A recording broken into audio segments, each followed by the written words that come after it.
Hello, and welcome back to my zine, your digital fashion magazine. Today's broadcast will be all about winter trend predictions. I am gonna tell you what I think, and we're gonna have fun discussing it. Trends are so relative, so it's more of a fun thing to discuss. So yeah, I have an eyelash on my eye, that's why I'm acting funny.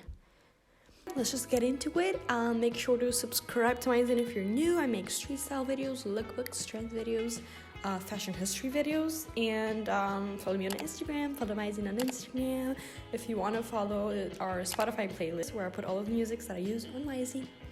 And yeah, I think that's basically it. Comment down below before you watch this what your trend predictions are, and then we'll see if we're in synchrony.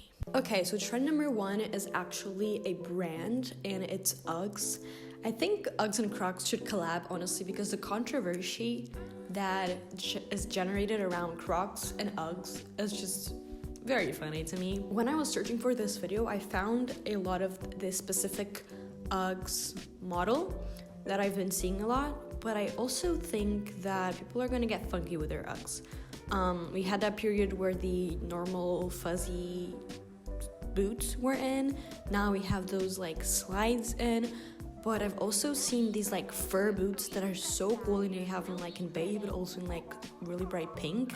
I think Uggs will rise, and I think people will start to go to Uggs to find more like out of their comfort zone shoes. They're really coming out as not just a staple shoe brand, but also a funky shoe brand. So like there's basically anything for anyone. I think we're gonna be seeing a lot more fur, and because of that, I think Uggs and boots and slides and everything will be very in, which kind of makes sense because all of the other types of shoes that I've been seeing a lot, like these boots right here and these shoes, they all have a lot of fur, and I feel like Ugg is known for the furry stuff, so kind of makes sense. Let me know down below if you've ever owned any pair of Uggs, because I've actually never had a pair of Uggs, and I'm just curious if my audience is a Ugg wearer or not. Okay, so if you saw my what trends fashion students think are gonna die in 2022, so my last year's video, you would know that a lot of students said tiny bags.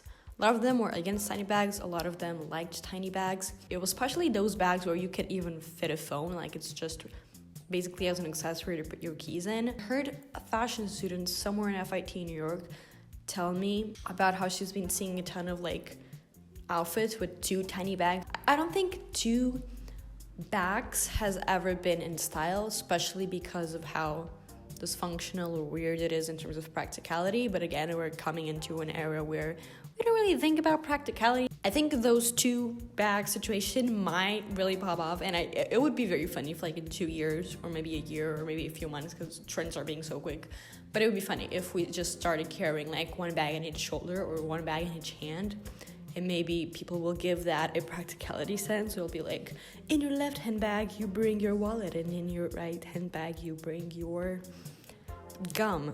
But I wasn't going to talk about the two bag because I think that's still going to wait a little bit until it's really poppin' and trendy.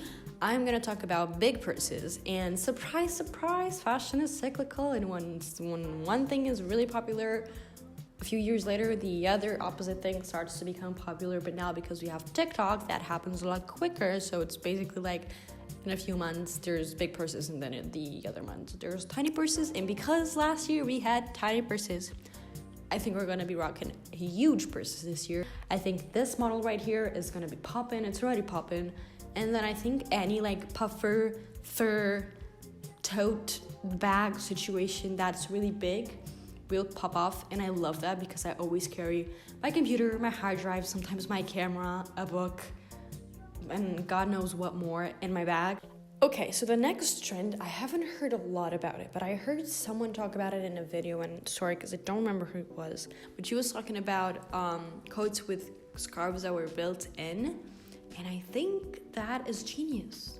Not because it's that much work to put a scarf on top of a coat, not because we can't put a scarf on top of a coat, but because the whole like set idea is really popular, right? Like having like matching pants and matching sweater. And I didn't find photos of this online, which maybe is telling me that this is like the biggest prediction, the biggest unpredictable prediction because when you don't have photos of it online, it means it's not that popular yet, even though I didn't predict it, someone else did. But I think the whole coat, scarf and coat situation, if you throw it a pattern on, will be so cool. And obviously it's cold, so it's also practical. The models I saw were all like blank brown or black coats, which also I feel like it's really elegant. But if you throw a pattern on that, and maybe you have like a different pattern coat from the scarf or the same pattern, I just think it's really cool. So let's see, maybe next winter. Are you having fun in this video? Are you inspiring yourself with the trends of the 21st century? Well, I've got exciting news for you because we have earned a sponsor. And please do not jump out of the segment because it is a very interesting one with our friends over at Skillshare. So Skillshare is an online learning community with thousands of online classes to help you take your next step in your creative journey and find inspiration. Everyone has got a different goal when they join Skillshare. I started using it because I really needed to gain skills for my freelancing business, so I learned graphic design and video editing, and now I've been using it for like personal growth and almost as a like relaxing tool. But this month I have been taking a class to improve my filmmaking skills because, as you know, I work with video a lot. And I always focus a lot on the post-production part of it, but I always procrastinate a lot on the filming part. So I took this 2-hour class. It's called Learn Filmmaking from Beginner to Pro, and it's by this genius guy called Jordi Vendput. If you're looking to learn about videography in general, he is a genius. The way that he makes his courses are just so funny and interactive, and they really make you stick to it. New premium classes launch every week, and for my international buddies, you can have classes with subtitles in French, English, German, Portuguese, Spanish. So if you're interested, you can take this course for free if you click the link in my description box, and you also get access to tens of thousands of online classes for a whole month. So go click the link in my description box, and now back into the video. And now continuing in the scarves wave, I've gone through so many phases with scarves. In middle school, I went from wearing like what we call echarpes to then the infinite scarves being so trendy, so I wouldn't wear any of the other scarves. I would just wear like my army green or burgundy infinite scarves, because burgundy and army green were so trendy when I was in middle school. And then I kind of stopped wearing scarves. So this year, I was so happy to see a type of scarves that I am obsessed with, and I hope this trend prolongs itself in time because I'm definitely going to be buying one of these, but it's tiny scarves. I am obsessed with tiny scarves, and even though they're tiny, they still warm you up because you can like tie them around your neck. And I love the crochet ones that have like a ton of colors and are like so fun. I love the idea of throwing it in any outfit and making it like more maximalism. Like even if I had this outfit, if I had like a striped or like a funky crochet tiny scarf, I think I would put it on because it makes it so fun.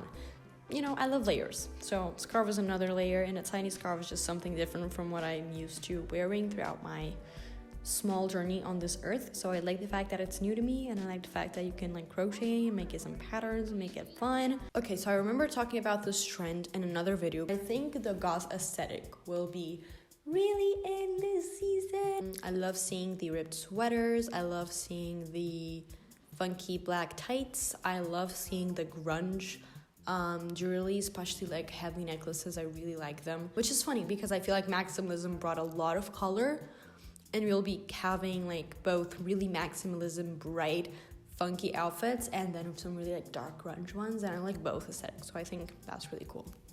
Next trend is something that I bought in Italy in February, and it's been in my closet and I haven't worn it yet because I don't really have anything to wear it with, maybe in dresses. I know, but it's thick belts. I love the ones that are like colorful and kind of like 80s. Is it 80s? I really like the idea of a statement belt, and I bought this green one. I think it was in Italy, and it's like kind of a lettuce green, and it's really big. So because it's like really thick, it doesn't fit in my pants.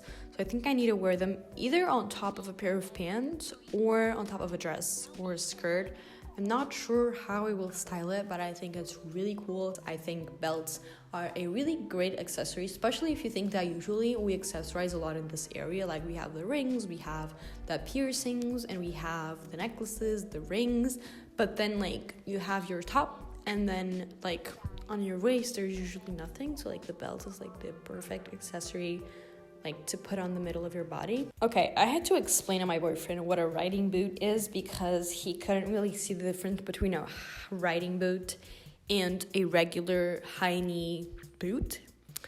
And I will not be explaining that to you besides showing you messages because I wasn't very successful at explaining him the difference, even though visually I really see the difference. I think they're kind of they're a good statement piece. Not sure if I will buy one this season, but I think a lot of people will be investing in a good pair of riding boots. They're also really practical for the rain, I think. So overall, if you're looking for a good staple everyday boot, I would say a riding boot is the way to go this season. Okay, so number 8, and these are 10 items, so we're coming to the end, is electric hues. Again, it is funny how everything is trendy right now. Dark colors are trendy, grays, browns are very trendy, bright colors that aren't neon are very trendy. I would say pastels are becoming trendy, and now we got the electric neon colors, so like what the hell is left to be trendy? When I think of electric neon colors, I cannot forget the 2010s bright yellow Air Max that are so horrible in my opinion. What team are you in? Are you neon team or are you non-neon team? Okay, are you ready for another dysfunctional trend? Lace.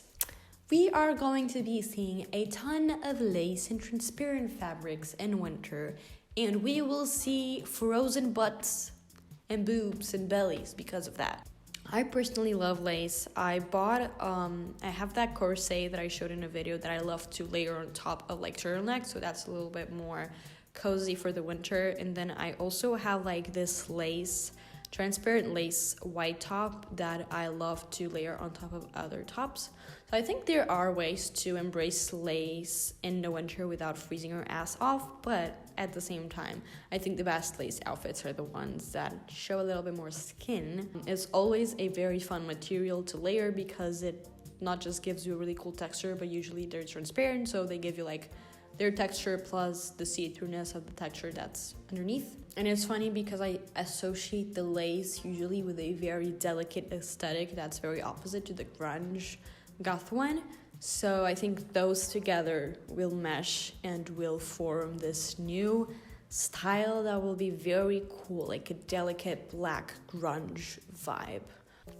Okay, I brought the less unpredictable one to the end because I feel like everyone has seen themselves and your mother wearing this, but I could not skip it because it's here to stay. Leg warmers, arm warmers, and earmuffs. We usually don't have accessories on our wrists or on our ankles, and I think now it's the beginning stage of those accessories, so you usually will find them like black or white or gray and like knit, really like nothing very bougie. But I think we will start to be seeing them like crocheting with some patterns, maybe with some beads, maybe like a little bit ripped. I think we will start to vandalize these types of accessories more this winter. But I was a ballerina for 14 years of my life, and for some reason I should find a pair of leg warmers in my mom's house that I'm not finding, and they were baby pink, which now that I think about it is so cute. And I remember that when I was in ballet, I never used to want to wear the leg warmers because I thought that the cool girls didn't wear the leg warmers. And that is basically all for today's video. Again, thank you so much, Skillshare, for sponsoring this video. Comment down below which trend is your favorite one. Subscribe, give this video a like to help me grow the video. Follow me on Instagram, myzine on Instagram, our Spotify playlist, and I will see you guys in my next one. Bye!